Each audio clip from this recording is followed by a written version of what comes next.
Question number 1 चाँदी को ठेकी स्याउला को बिर्को के हो?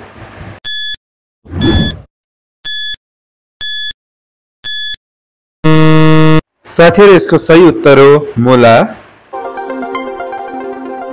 त्यसैगरी क्वेशन नंबर 2 मा रहेको छ मन चोर्ने मायालु राति राति आउँछन् उज्यालो हुन नपाई कुन्नी कता जान्छन् के हो?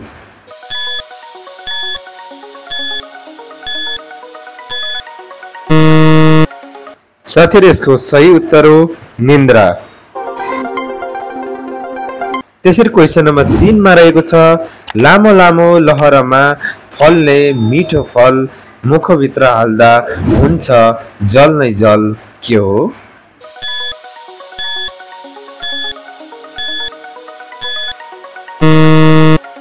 साथीहरु यसको सही उत्तर रहेको छ अंगुर।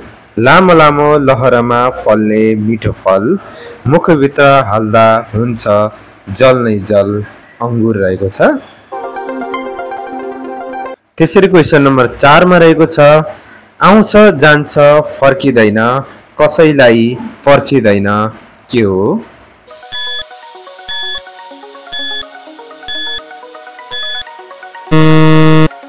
साथीहरु यसको सही उत्तर रहेको छ समय। आउँछ जान्छ फर्किदैन कसैलाई पर्खिदैन समय रहेको छ।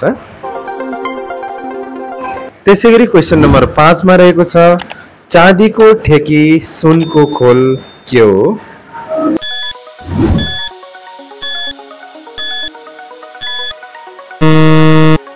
साथीहरु यसको सही उत्तर रहेको छ केरा।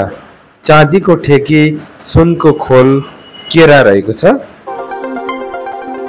त्यसैगरी क्वेशन नंबर 6 मा रहेको छ गहिरो पोखरीमा चाँदी को थाल के हो?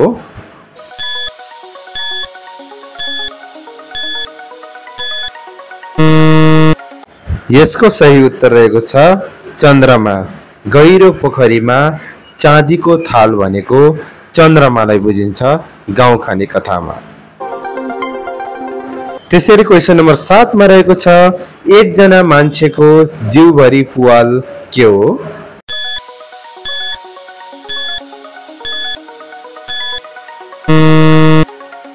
साथीहरु यसको सही उत्तर रहेको छ डोको। एकजना मान्छेको जिउभरि पुवाल भनेको डोको भन्ने बुझिन्छ। त्यसैगरी क्वेशन नंबर 8 मा रहेको छ एक सिंगे गाई जति खुवायो उति खाई के हो?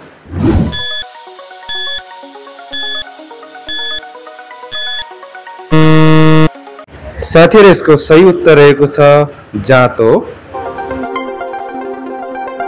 प्रश्न अलिकति रमाइलो किसिमको रहेको छ एउटा ठाउँमा दुईवटा च्याउ यो कथा नजान्ने मुसापोली खाऊ के हो?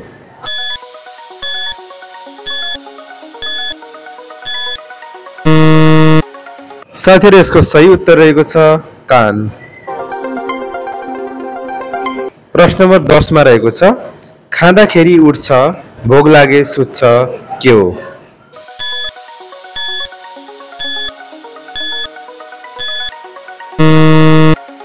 साथीहरु यसको सही उत्तर कमेन्ट गर्नुहोला। आजको रमाइलो गाउँ खाने कथाको भिडियो कस्तो लाग्यो? भिडियो मन परे एक लाइक गरिदिनु होला, साथीहरुमा शेयर गरिदिनु होला। च्यानलमा नयाँ हुनुहुन्छ भने च्यानललाई सब्स्क्राइब गर्नुहोला। तपाईको दिन शुभ होस्। धन्यवाद।